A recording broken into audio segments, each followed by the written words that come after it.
lahat at live mula rito sa Pag-asa Weather Forecasting Center. Narito na ang lagay ng ating panahon ngayong araw nga ng Biyernes, March 13, 2026. Sa ating latest satellite images, makikita po natin na una yung bagyong ating minonitor nitong mga nakarang araw. Hindi ito pumasok ng Philippine Area of Responsibility at hindi rin ito nakaapekto sa ating bansa. May international name po ito na Nuri ay ngayon ay isa na lamang low pressure area at huling namataan mahigit 1,700 kilometers silangan ng northeastern sa Mindanao. At base po sa ating latest na data ay maliit na yung posibilidad na muli itong lumakas, posible pong malusaw na ito sa mga susunod na araw. Samantala, patuloy pa rin yung pag-iral ng northeast monsoon. Ay mapapansin nyo po, ito ay may mga kaulapan na maninipis. Ito po ay manifestasyon ng northeast monsoon o hanging amihan na nakakaapekto sa malaking bahagi ng Luzon at Visayas. Kaya inaasahan natin, especially towards the weekend, na malaking bahagi ng ating bansa ay makararanas ng maaliwalas at medyo malamig pa ring panahon, lalo na sa may bahagi ng Luzon. Posible naman yung may hinang mga pag-ulan dito sa may silangang bahagi ng Central at Southern Luzon, kasama dyan yung Bicol Region, gayon din yung Aurora at Quezon, dito sa may Eastern Visayas at kasama yung Caraga.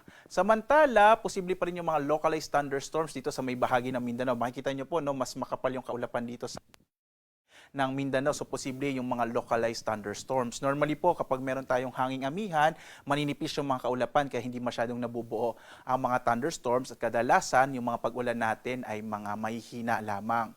Posible po na ito na yung huling bugso ng hanging amihan at pagdating ng sa paparating na linggo, sa bandang midweek po this coming week ay posibleng mas maging mainit na yung panahon. At maliban nga dito sa low pressure area, wala na tayong minomonitor na anumang sama ng panahon sa loob at labas ng Philippine Area of Responsibility.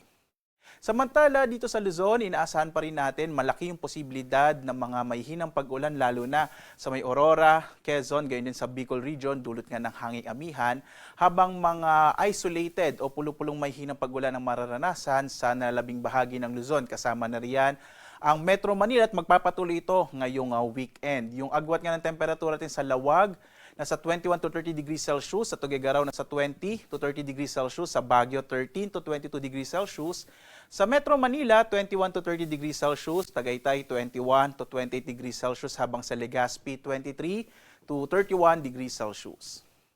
Sa bahagi naman ng Palawan, Visayas at Mindanao, inaasahan din natin ang maliwalas sa panahon sa bahagi ng Palawan. Posible yung mga isolated light rains na dulot ng amihan. Agwat ang temperatura sa Kalayaan Islands 25 to 30 degrees Celsius, sa Puerto Princesa 23 to 31 degrees Celsius. Mas malaki naman yung posibilidad na may hinang pag-ulan sa may bahagi ng Eastern Visayas, epekto ng amihan, habang ang nalalabing bahagi ng Kabisayaan ay makararanas naman ng mga isolated o pulupulong mga mahihinang pag-ulan na dala rin ng amihan. Yung agwat ng temperatura sa Iloilo nasa 24 to 30 degrees Celsius, sa Cebu naman 24 to 30 degrees Celsius, habang sa Tacloban 23 to 31 degrees Celsius.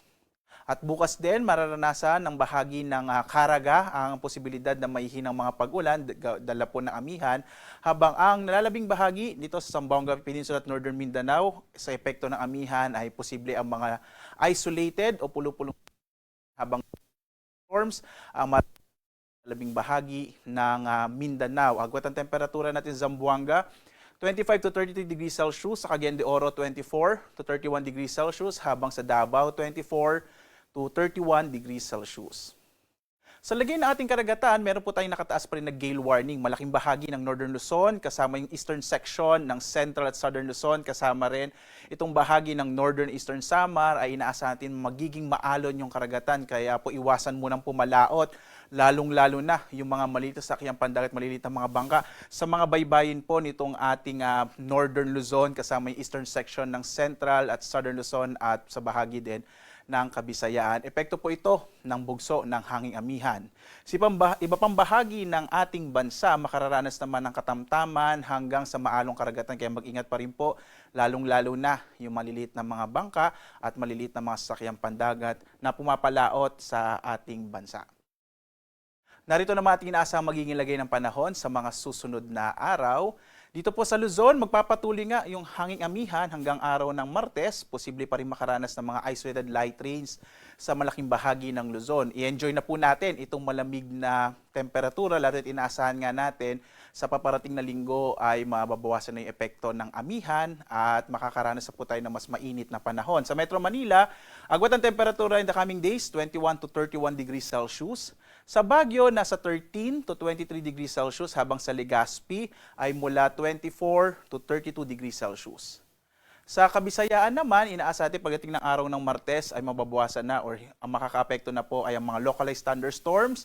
Sa Metro Cebu, agwat ang temperatura ay 24 to 31 degrees Celsius. Sa Iloilo, 23 to 31 degrees Celsius, habang sa Tacloban, nasa 23 to 32 degrees Celsius.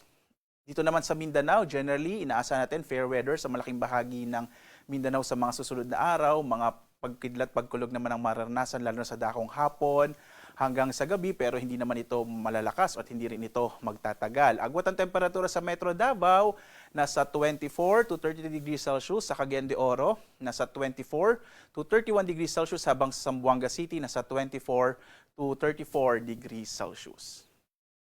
Samantala, ang ating araw ay lulubog mamayang 6:06 ng gabi at bukas, sisikat ito ganap na 6:05 ng umaga. At sundan